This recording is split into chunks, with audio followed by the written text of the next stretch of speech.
Hey everyone, welcome back to Big Feelings Lab. I'm Shul, and today we're diving into one of the most requested topics, narcissistic parents and spouses.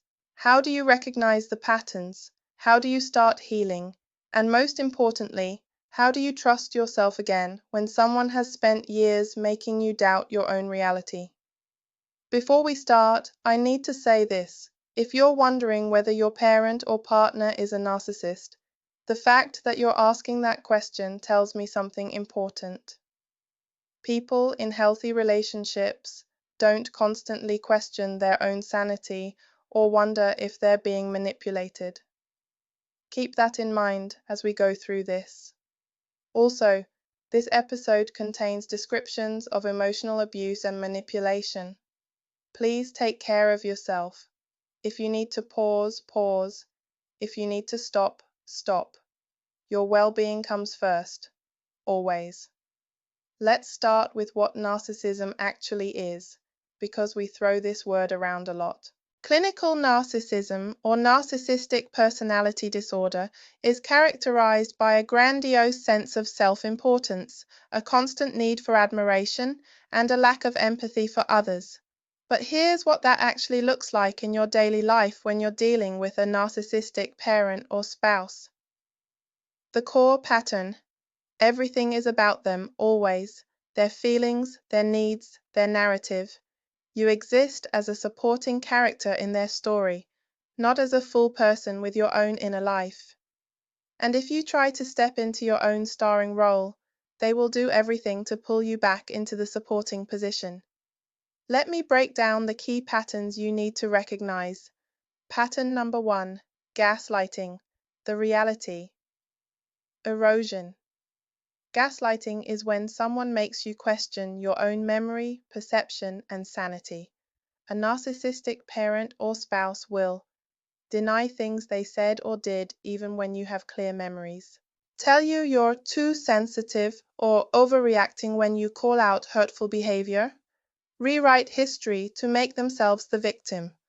Make you doubt your own experiences and perceptions. Example: you confront your mother about a cruel comment she made. She says, "I never said that. You're imagining things. Why are you always trying to make me look bad?" Now you're defending yourself instead of addressing her behavior. Or your spouse says something hurtful, and when you bring it up later, they say, "That's not what I said. You always twist my words. This is why we have problems. You can't remember anything correctly." Over time, you start to doubt yourself constantly. You stop trusting your own memory. You second-guess your reactions. This is intentional. It's a control tactic. Pattern number 2, lack of empathy, the emotional void. Narcissists struggle with genuine empathy. They might perform empathy when it serves them, but when you actually need support, they make your pain about them, become the victim in your story. Show irritation or impatience with your emotions. Compete with your suffering. Example: you tell your father you're struggling with depression. He responds, "You think you're depressed? Let me tell you about real problems, when I was your age." Or you tell your spouse you had a terrible day at work and need support.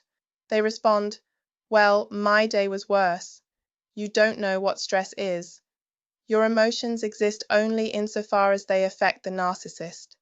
Your joy is either celebrated, if it reflects well on them, or diminished, if it threatens their position. Your pain is either ignored or weaponized.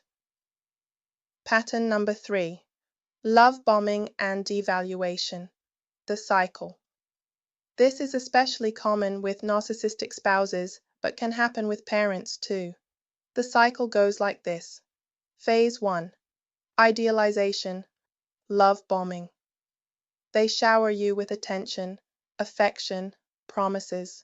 You feel special, chosen, understood.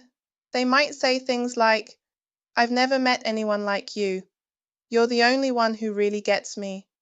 We have such a special connection." Phase 2, devaluation. Once they feel they have you secured, the criticism begins. Nothing you do is right. They compare you unfavorably to others. They withdraw affection as punishment. The person who made you feel special now makes you feel worthless. Phase 3. Discard, then hoover. They might threaten to leave, give you the silent treatment, or actually leave.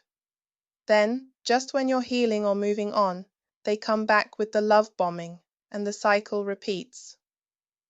This creates what's called trauma bonding. You become addicted to the highs and lows, always chasing the feeling of the love bombing phase. Pattern number 4. Triangulation, divide and conquer. Narcissists rarely fight fair. They bring third parties into conflicts, real or imaginary. Pit people against each other. Create competition for their affection. Use others' opinions to validate their position. Example, your narcissistic mother says, your sister agrees that you're being ungrateful, whether your sister said this or not. Now you're fighting with your sister instead of addressing your mother's behavior. Or your spouse says, everyone at the party was commenting on how you embarrassed me. They've recruited an invisible jury to validate their narrative. Pattern number 5. Playing the victim, the martyr complex. No matter what happens, the narcissist is always the victim.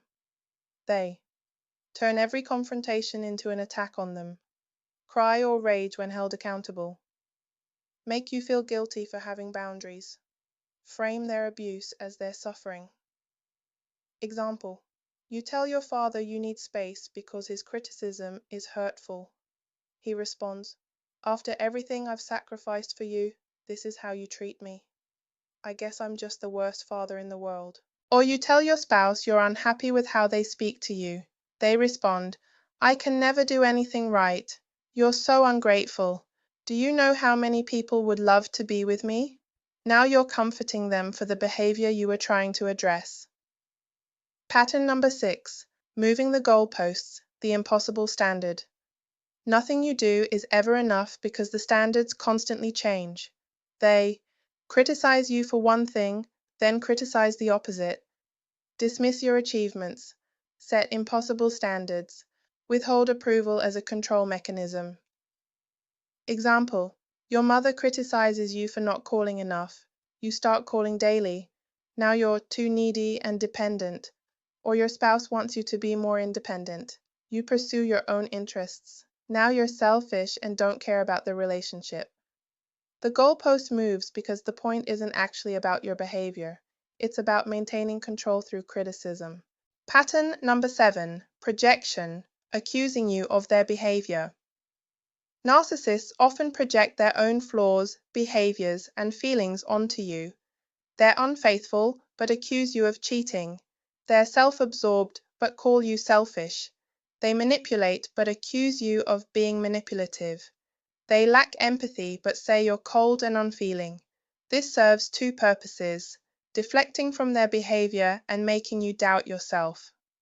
Pattern number 8. Conditional love. The performance love from a narcissist is always conditional. You have to perform perfectly to receive affection, make them look good, never outshine them, prioritize their needs over your own, accept blame for their feelings and actions. The moment you fail to meet their standards, which are always shifting, love is withdrawn. This teaches you that you're only valuable when you're useful to them. Pattern number 9. Lack of boundaries. Your space doesn't exist. Narcissists don't respect boundaries because they don't see you as separate from them. They read your messages, go through your things. They make decisions for you without consulting you. They share your private information. They show up uninvited. They guilt you for having boundaries. When you set a boundary, they respond with rage, tears, or the silent treatment. Your autonomy is treated as betrayal. Pattern number 10. The smear campaign, controlling the narrative. When you start standing up for yourself or pulling away, narcissists often launch a smear campaign. They tell others distorted versions of events. They paint themselves as the victim of your abuse. They recruit flying monkeys, people who do their bidding. They isolate you from support systems. They damage your reputation preemptively. This serves to punish you for defying them and to ensure others won't believe you if you speak up. Now, here's what I want you to understand. These patterns exist on a spectrum. Not every narcissist displays all of these behaviors. Some are covert and subtle, some are overt and aggressive. But if you're recognizing multiple patterns consistently, trust what you're seeing. The impact on you. Living with a narcissistic parent or spouse does profound damage. You lose your sense of self. Years of being told your feelings don't matter, your perceptions are wrong, and your needs are selfish. You forget who you are outside of their narrative. You become hypervigilant.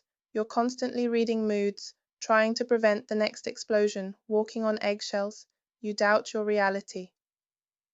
Did that really happen? Am I being too sensitive? Maybe I am the problem. You feel responsible for their emotions.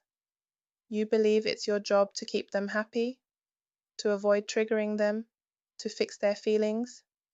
You struggle with boundaries.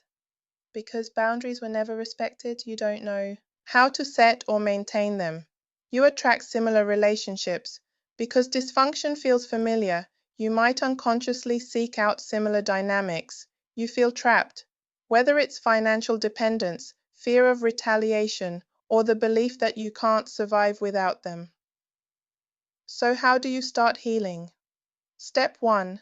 Name what's happening. You can't heal from something you can't name.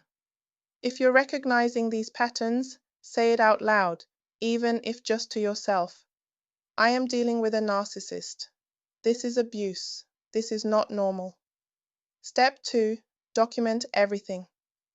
Narcissists rewrite history. Keep records. Save texts and emails. Keep a journal of incidents with dates. Document the pattern, not just isolated events. This validates your reality when you doubt yourself. Step 3. Stop trying to change them. This is perhaps the hardest truth. You cannot fix, heal, or change a narcissist. They have to want to change, and most don't because they don't believe anything is wrong with them. Stop explaining yourself. Stop trying to make them understand. Stop hoping this will be the conversation that finally gets through. Save your energy for your own healing. Step 4. Grey rock method. If you can't go, no contact. If you must maintain contact, shared custody, elderly parent care, work situation, use the grey rock method.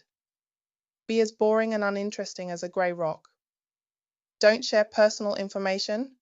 Don't engage emotionally. Give minimal responses. Don't react to provocations. This deprives them of the emotional supply they seek from you. Step 5. Build your support system.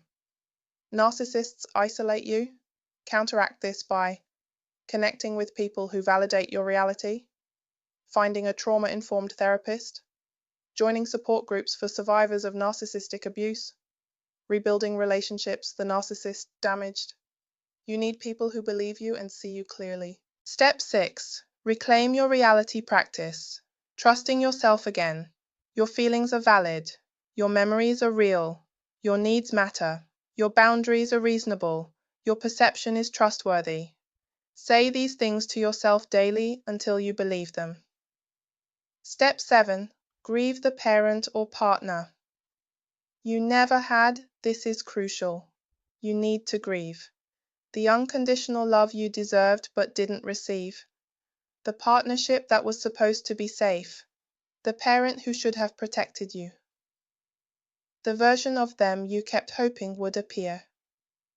Healing requires accepting who they actually are, not who you wish they could be. Step 8. Consider going no contact or low contact. This is a personal decision with no right or wrong answer, but know that you don't owe anyone access to you, even family. Protecting yourself is not cruel. You can love someone from a distance. Your mental health matters more than family appearances. Step 9. Reparent or repartner yourself. Learn to give yourself what they couldn't. Unconditional acceptance, validation of your feelings, permission to have needs, compassion for your mistakes, celebration of your achievements. Step 10. Break the cycle, whether with your own children or in your future relationships. Learn what healthy love looks like. Practice boundaries and communication. Seek therapy to process your experiences. Don't replicate the patterns you endured. A word on flying monkeys. Flying monkeys are people who do the narcissist's bidding, often without realizing it. They might say things like, "But they're your mother, father, spouse. Family is family. They're just trying to help. You're being too harsh. They love you. They're just excuse." These people either don't understand narcissistic abuse or are invested in maintaining the status quo. You don't owe them explanations. Your healing is not a democracy. Final thoughts. If you're in a relationship with a narcissist right now, I want you to hear this.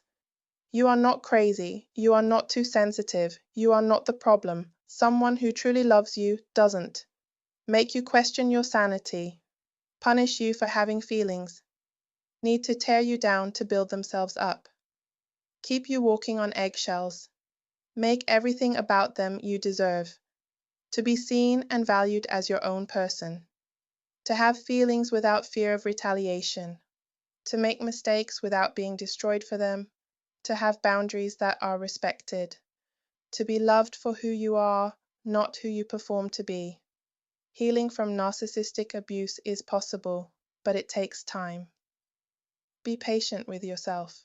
Some days you'll feel strong and clear, other days you'll doubt everything. Both are part of the process.